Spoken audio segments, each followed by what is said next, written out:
মানব হিতকারী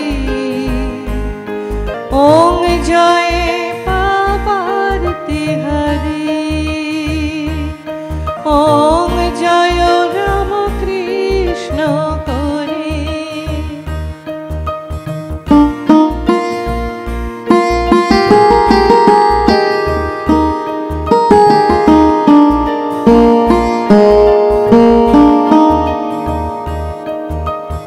শুদ্ধ মনে তব মহিমা গোচর হয় ক্ষণিকে প্রভু গোচর হয় ক্ষণিকে বরিষ কৃপা মাগো শারদা বরিষ কৃপা ও মা শারদা পরম জ্ঞান দায়িকে তুমি হর মনোহারি কালিকে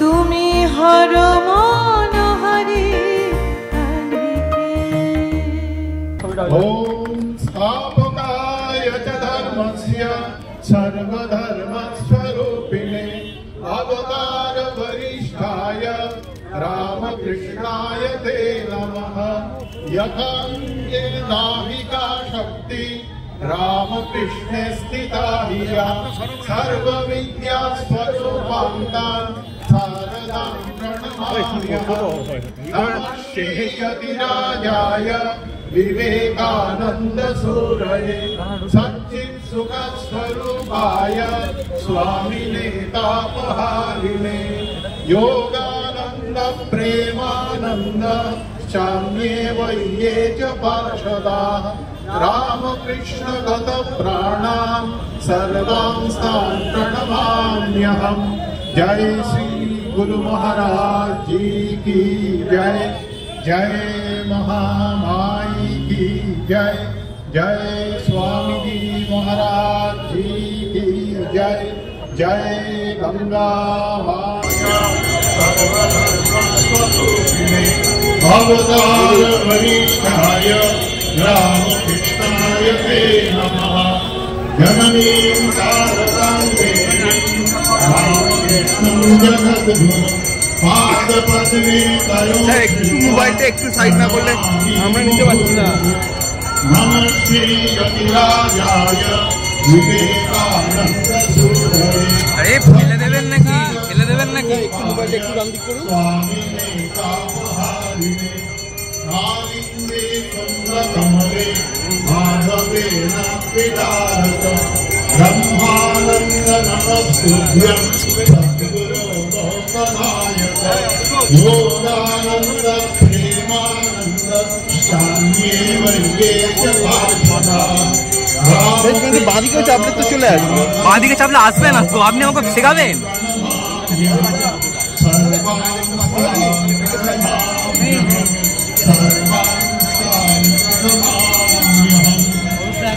जय श्री गुरु महाराज जी की जय जय महामाई की जय जय स्वामी महाराज जी की जय जय गंगा माई की जय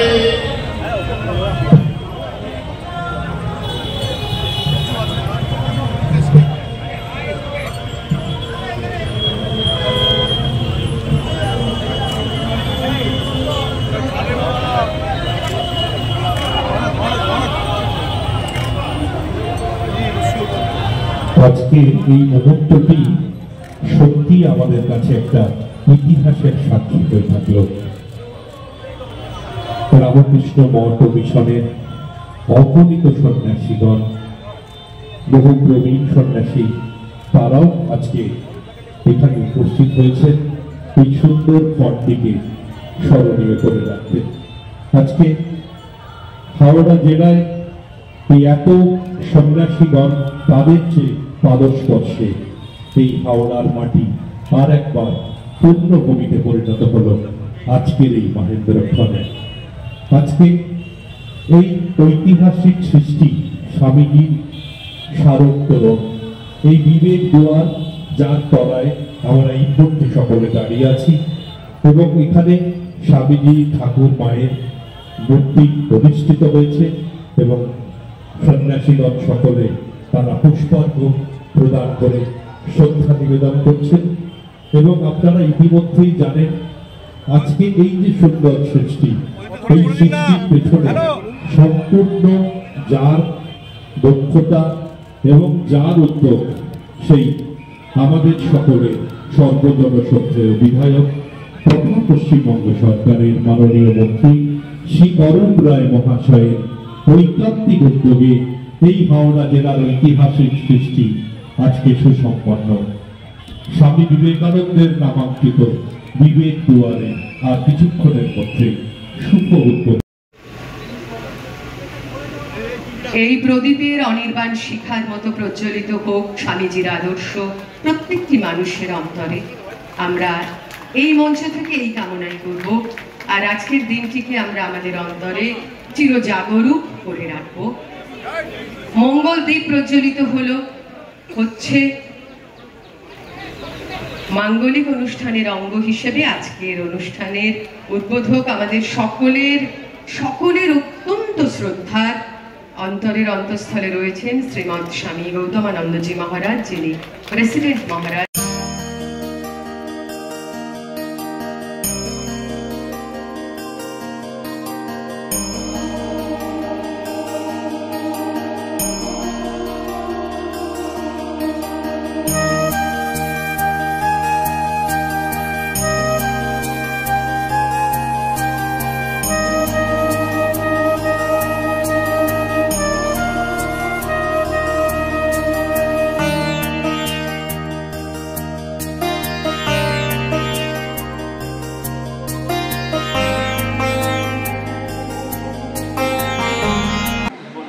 ओम स्थापकाय च धर्मस्य सर्वधर्मस्वरूपिणे अवतार वरिष्ठाय रामकृष्णाय ते नमः। प्रिय स्वामी भजनानंद जी महाराज, गिरीशानंद जी महाराज, सुवीरानंद जी महाराज, गौतसारानंद जी महाराज, तत्विदानंद जी महाराज एवं स्वामी ज्ञानामृतानंद जी महाराज, अन्य सन्यासीगण, आदरणीय श्री अरूप राय जी, आदरणीय श्री सुब्रत घोष, आदरणीय श्री रतन चौधरी, आदरणीय श्री सत्यव्रत समंत, रामकृष्ण स्वामी जी, स्मृति संघे ऑफिशियल्स एवं करुणा ट्रस्टेर ऑफिशियल्स, সবাইদের আমার আশীর্বাদ এবং শুভাশীষ জানাচ্ছি। আজকে এই সুন্দর পূর্ণ দিনে আমরা এখানে একত্র হয়েছি। সবাই জানেন ভগবান শ্রীরামকৃষ্ণের ভক্ত নবগোপাল ঘোষ এবং তার ধর্মপত্নী বিস্তারিণী দেবী, এদের বাড়িতে শ্রীরামদেবের সর্বপ্রথম প্রস্তর মূর্তি স্থাপিত হয়েছিল এমন মহাপুরুষের দ্বারা, স্বামী বিবেকানন্দের দ্বারা। স্বামী বিবেকানন্দ এই তারিখে 127 বছরের আগে এই জায়গায় এসে বিস্তারিণী এবং নবগোপাল ঘোষের বাড়িতে স্বামী শ্রীরামকৃষ্ণ দেবের প্রস্তর মূর্তির প্রতিষ্ঠা করেছিল। ওই সময় উনি যখন প্রণাম করে উঠছেন তখন পর্যন্ত ঠাকুরের জন্য একটা প্রণাম মন্ত্র ছিল না। তখন হঠাৎ করে মনে পড়লো ঠাকুরে আজকে প্রতিষ্ঠা করেছি, পূজা হয়েছে, এখন প্রণাম মন্ত্র হয়। ওনার হৃদয় থেকে যেমন বৈদিক ঋষিদের হৃদয় থেকে বেদ মন্ত্রগুলো বেরিয়েছে, সেরকম বেরিয়ে গেল এই যে মন্ত্র আমি প্রথমে বললাম, ওম স্থাপকায় চ ধর্মস্য সর্বধর্মস্বরূপিণে अवतार वरिष्ठाय रामकृष्णाय ते नमः। স্বামীজি যারা খুব ধ্যান করেছে, পড়াশোনা করেছে, ওরা বলে এই শ্লোকের মধ্যে পুরো ঠাকুরের জীবনটা স্বামীজি বলে দিয়েছে। আমরা ওটা চিন্তন করে দেখি, ওটা আমরা ধীরে ধীরে করতে পারবো। সেরকম একটা পূর্ণ দিন যখন থেকে এই 127 বছর থেকে এই পূজা চলে আসছি ঠাকুরের প্রতিষ্ঠিত ও মূর্তিতে। আর এই জায়গাটা অনেকেরই ভক্তদের জানা ছিল। এখন এই যা বিবেক দ্বারের উদ্ঘাটন যা হয়েছে, এখন সাধারণ লোকদের সবাইকে জানা হয়ে গেল। যারা যারা এই রাস্তায় আসবে, এর দ্বার দেখবে, স্বামী বিবেকানন্দ স্মৃতি বিবেকানন্দ দ্বার, সবাই মনে করবে এটা কি বিবেকানন্দ দ্বার। এই বিস্তারিণী আর এই ঘোষের, নবগোপাল ঘোষের বাড়িতে যে স্থাপিত বিগ্রহের জন্যে এসব হয়েছে। সাধারণ লোক এখন সবাই জমে গেছে। এর জন্য একটা এত কষ্ট করে শ্রী অরূপ রায় ইত্যাদি সবাই এত চিন্তা করেছে, অত্যন্ত শ্লাঘনীয়। এদের দ্বারা সাধারণ লোকে এটা স্বামী বিবেকানন্দের এবং স্বামী শ্রীরামকৃষ্ণদেবের স্মৃতি দেখতে দেখতে ওরা স্মরণ করবে।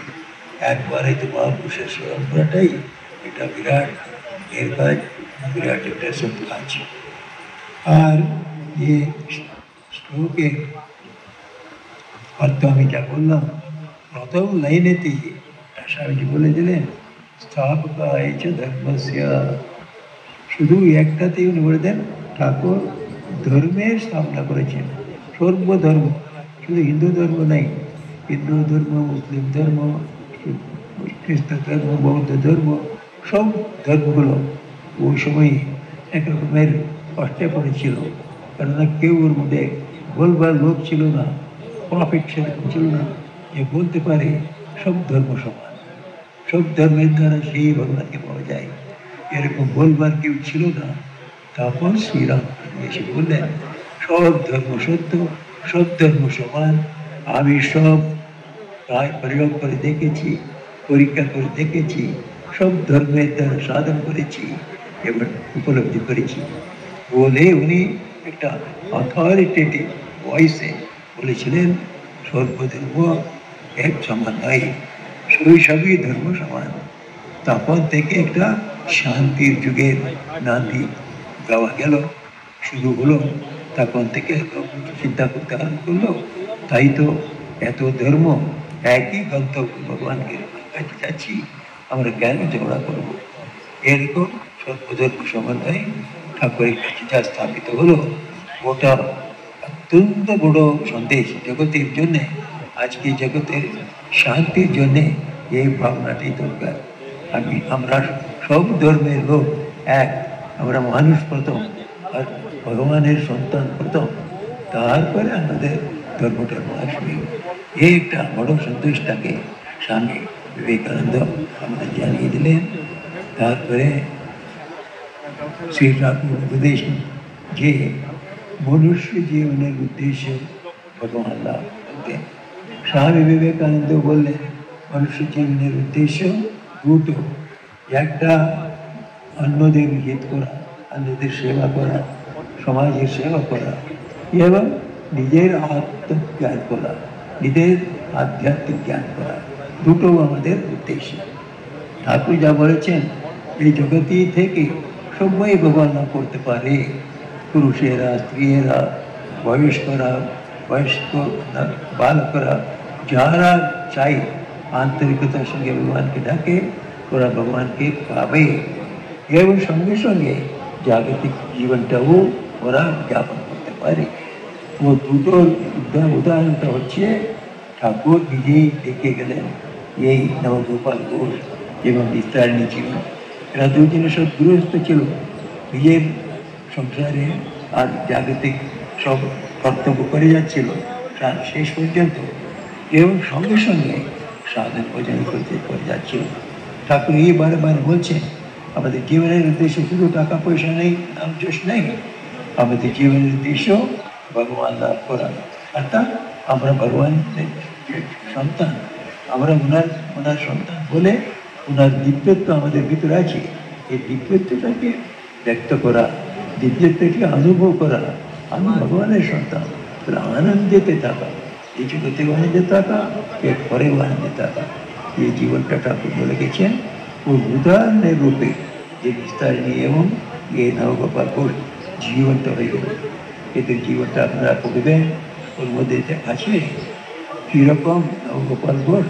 এটা সরল রাস্তা দেখিয়ে ঠাকুর, তুমি ডেইলি তুমি নাম সংকীর্তন করতে যাও, এই করতে করতে করতে শেষে ওর লৌকিক জীবনটাও শান্তিময় ছিল, আনন্দে ছিলেন, সমাজের সহায় সেবা করতেন। আর শেষ মুহূর্তে ঠাকুরের নাম করতে করতে কোনো ভয় নেই, আনন্দে চলে গেলেন। যাওয়ার পথে বিস্তারিণী দেবী উনি ছিলেন কোনো বছর তারপরে তো ওনাকে আশীর্বাদ করে গেলেন, আমাকে যেমন ঠাকুর এই জীবনে আনন্দে রেখেছিলেন, এখন আমার ঠাকুর কাছে আনন্দে থাকবার জন্য যাচ্ছি, তোমাকেও ঠাকুর সেই রকমই রাখবেন। সেই বলেছে বিস্তারিণী দেবী খুব আনন্দ জীবন যাপন করেছিল। তারপরে শেষে ঠাকুরের নাম নিতে নিতে গেলেন। ঠিক এরকম এই জাগতিক জীবনটা যাপন করতে করতে ভগবান লাভ করতে পারি। এ তো শুধু সাধুদের জন্যই, গৃহস্থরাও করতে পারে। এটা ঠাকুর আমাদের সামনে উদাহরণ রেখে গেলেন। ও উদাহরণটা আমরা যাতে না ভুলি সেজন্য বিরাট দ্বার একটা করা হয়েছে, বিবেক দ্বার। এই বিবেক দ্বারটা যারা যারা দেখবে ওদের মনে পড়বে এই নবগোপাল ঘোষ এবং বিস্তারিণী দেবী। তা মাত্র নেই, ওদের এক সন্তান তো নিরোধ, এই নিরোধ ঠাকুরের পায়ে সমর্পিত হয়েছিল ওর মায়ের দ্বারা। যে ছোটো বাচ্চাকে ঠাকুরের পায়ে রেখে দিয়ে মা বলেছিলেন, ঠাকুর জিজ্ঞেস করলেন তুমি আমার জন্য কি এনেছো? এই এনেছি বলে বাচ্চাটিকে ঠাকুরের পায়ে রেখে দিলেন। তখন ঠাকুর বললেন, হ্যাঁ তুমি আমার পায়ে রেখেছ, এ বাচ্চাটা আমার, তবে তোমার কাছে রইল, এ যখন বড় হবে আমি ওকে ডেকে নেব। কি আশ্চর্য! বড় হওয়ার পরে ঠাকুর ছিলেন না এই মর্তধামে, উনি নিজের ধামে চলে গেছেন, কিন্তু ওনার মানুষ সন্তান, ওনার আধ্যাত্মিক সন্তান ব্রহ্মানন্দ স্বামী, উনি গুরু হয়ে গেলেন বিরোধী। তো উনি অম্বিকানন্দ স্বামী বলে মিশনকে প্রসিদ্ধ সন্ন্যাসী হলেন। ভালো গাইয়া ছিলেন, ভালো আর্টিস্ট ছিলেন, আর অত্যন্ত আধ্যাত্মিক পুরুষ ছিলেন। এরকম এক সন্তানকে ছেড়ে ওরা গেল। এরকম একটা আমাদের আধ্যাত্মিক জীবন এবং লৌকিক জীবন, এ দুটোকেও সমন্বয় করে আমরা আনন্দে থাকতে পারি। আমাদের আধ্যাত্মিক জীবনে আমরা জীবনের আদর্শ ভগবান লাভ করতে পারি। এর একটা উদাহরণের মতো এই নবগোপাল ঘোষের বিস্তারিণী নামে আমাদের ওনার উদাহরণে আমরা দেখছি, আমরা সবাই এর জন্যে যারা যারা কষ্ট করেছি, যেমন যে অরূপ রায় ইত্যাদি এবং রামকৃষ্ণ স্বামীজি, সুস্থি সংঘের লোক এবং করুণা ট্রাস্টের লোক, এরা সবাই এত কষ্ট করে, এত ইন্টারেস্ট নিয়ে, আমরা জানি কত কষ্ট। এটা সিভিল ওয়ার্ক এত বড় পারমিশন, এতগুলো যারা কাজ করেছেন তারা জানেন। এতগুলো করে কার জন্যে? ওদের জন্যে নেই, আমাদের জন্যে। আমাদের এর একটা স্মৃতি সবসময় হোক। আমরা একটা মহাপুরুষদের স্মরণ করতে থাকলে আমাদের জীবনে তো সেরকম মাহাত্ম আসবে। সেই জন্য এটা এরা করে দিয়েছে। ওদের প্রতি আমার আশীর্বাদ এবং শুভাশী জানাচ্ছি। আর আপনারা সবাই যে পূর্ণ দিনে ভাগ নিয়ে আমাদের আনন্দ অর্জন করেছেন, সবাইদের প্রতি আমার আশীর্বাদ, আমার শুভাশী। আর আজকে ঠাকুরের স্মরণ করতে ভগবান শ্রীরামকৃষ্ণ, স্বামী বিবেকানন্দ ও মাতা ঠাকুরানী সারদা দেবীর সব্বাইদের আশীর্বাদ আমাদের সব্বাইদের উপর সবসময় বর্ষণ হতে থাকুক, এই প্রার্থনা করে আমার কথা শেষ করছি। জয় রামকৃষ্ণ। ওম শান্তি শান্তি শান্তি।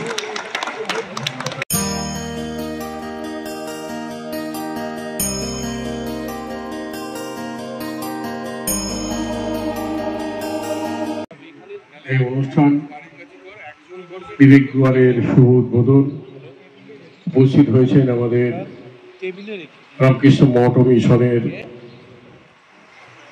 সভাপতি শ্রীমৎ স্বামী গৌতমানন্দজি মহারাজ এবং উপস্থিত হয়েছেন সহসংখ্যাধ্যক্ষ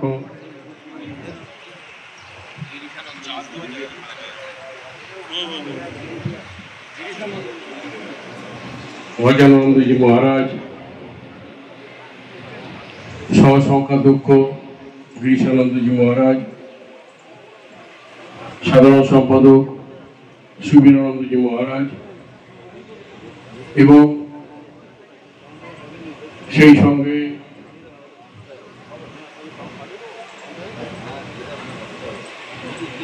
রামকৃষ্ণ মঠ ও মিশনের সহ সম্পাদক সহ অন্যান্য গুণী ঠাকুরের আশীর্বাদ ধন্য সন্ন্যাসীরা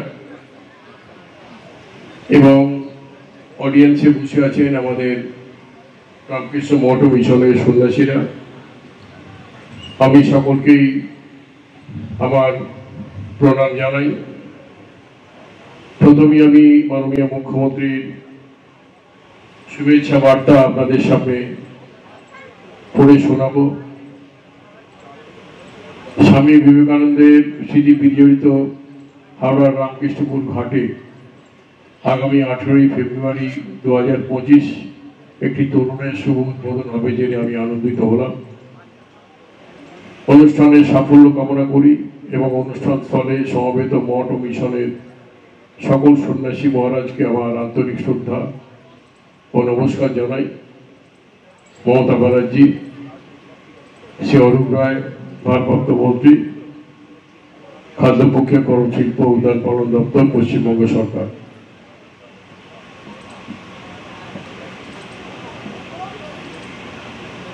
আমি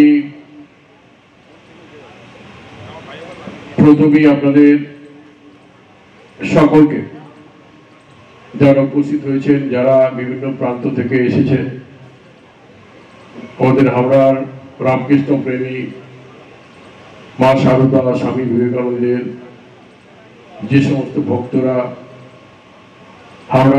হাওড়া সহ রাজ্যের বিভিন্ন প্রান্ত থেকে এসেছেন, তাদের আমার অনেক অনেক অভিনন্দন, ধন্যবাদ, কৃতজ্ঞতা, শুভেচ্ছা জানাই।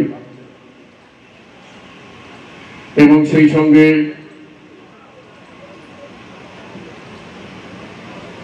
একশো 25 বছর যখন হয়, তখন আমাদের সুব্রত ঘোষ,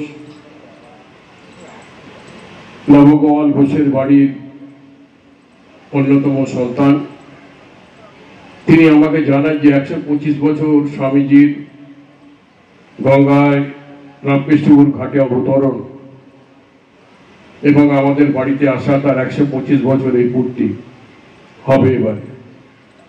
তখনই আমি পরিকল্পনা গ্রহণ করেছিলাম যে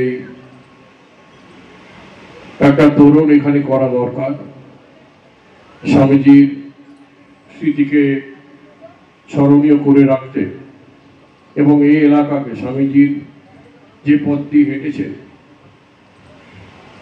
সেই পথ এবং সেই সঙ্গে এই এলাকাকে তীর্থস্থান তৈরি করতে আমি উদ্যোগ নেওয়া দরকার। পরবর্তীকালে ঠাকুরের আশীর্বাদে, ঠাকুর শ্রীরামকৃষ্ণ, মা শারদামণি,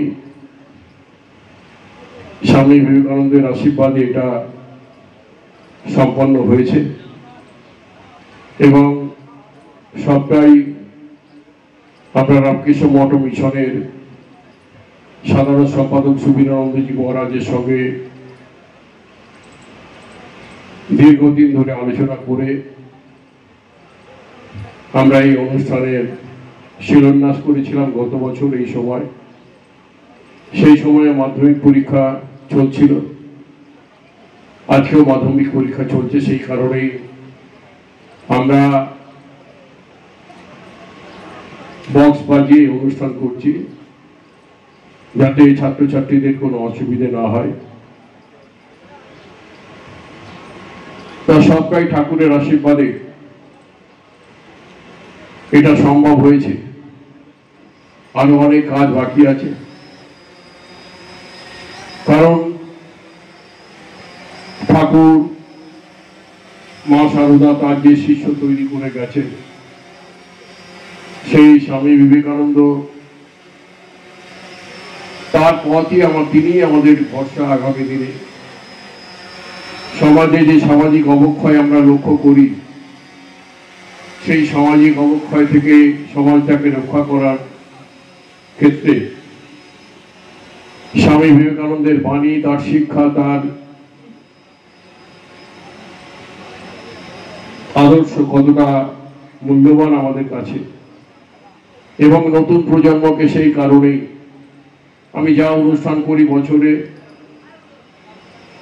সেই অনুষ্ঠানে স্বামী বিবেকানন্দের বই দিই। তার ছেলেরা স্বামী বিবেকানন্দের বই পড়ুক, ছেলে মেয়েরা তারা যদি একটু গ্রহণ করতে পারে স্বামীজির শিক্ষা, তাহলে তারা কখনো ভুল পথে যাবে না, তারা বিপথে পরিচালিত হবে না, ভুল পথে যাবে না তারা। এবং সেই একইভাবে আমি বিভিন্ন অনুষ্ঠানে, জন্মদিন থেকে শুরু করে বইতে, সমস্ত অনুষ্ঠানে আমি স্বামীজির বই তাদেরকে দিই, তাদেরকে পড়তে অনুরোধ করি। এবং মা বাবাদেরকে আমি বলি, গার্জেনদেরকে, যে আপনারা আপনাদের সন্তানদের স্বামীজির বই পড়ান, স্বামীজির পথে পরিচালনা করুন, তবেই তারা ভালো মানুষ হবে। কারণ আজকে যে অবক্ষয়, মা বাবাকে বৃদ্ধাশ্রমে থাকতে হয়, মা বাবার স্থান হয় না বাড়িতে। যে সন্তানকে বড় করার জন্য মা বাবা অনেক পরিশ্রম করেন, অনেক স্যাক্রিফাইস করেন, অনেক ত্যাগ ও তিতিক্ষার মধ্যে দিয়ে না খেয়ে অনাহারে থেকে সন্তানকে বড় করেন। সেই সন্তান বড় হয়ে যখন মা বাবাকে অবহেলা করে, লাঞ্ছনা করে, বঞ্চনা করে, তখন মনে কষ্ট লাগে। তাই যাই হোক, আমি সকলকে আমার আন্তরিক অভিনন্দন জানাই। এখানে নানাভাবে সহযোগিতা করেছেন আমাদের রতন চৌধুরীকে আমি অভিনন্দন জানাই। এবং সেই সঙ্গে রামকৃষ্ণ সারদামণি স্মৃতি সংঘ, তাদেরও সহযোগিতা আছে, করুণা ট্রাস্টেরও সহযোগিতা আছে। আমি সকলকে অভিনন্দন জানাই। সকলের সহযোগিতায় আগামী দিনে এই যে উদ্যোগ আমরা গ্রহণ করেছিলাম, সেই উদ্যোগের সাফল্য এসেছে ঠাকুরের আশীর্বাদে। আশা করব আরও কাজ বাকি আছে, পরবর্তীকালে সেই কাজগুলো আপনাদের পরামর্শ নিয়ে, আপনাদের আশীর্বাদ নিয়ে করার ইচ্ছে আছে। এবং আশা করব ঠাকুরের আশীর্বাদে আমরা সেই কাজে সফল হতে পারব। আমি সকলকে অনেক অনেক অভিনন্দন জানিয়ে আজকের অনুষ্ঠানের সাফল্য কামনা করে আমি মহারাজদের শতকোটি প্রণাম জানিয়ে প্রেসিডেন্ট মহারাজ, ভাইস প্রেসিডেন্ট মহারাজ, জেনারেল সেক্রেটারি মহারাজ এবং হাওড়া রামকৃষ্ণ মঠ ও মিশনের সকল মহারাজদের আমার শতকোটি প্রণাম জানিয়ে আপনাদের সকলকে যারা উপস্থিত হয়েছেন, উপস্থিত হয়ে আজকের এই অনুষ্ঠানকে উৎসাহিত করেছেন, তাদের প্রত্যেককে আমার আন্তরিক অভিনন্দন জানিয়ে আমার কথা শেষ করলাম। জয় হিন্দ, জয় বাংলা।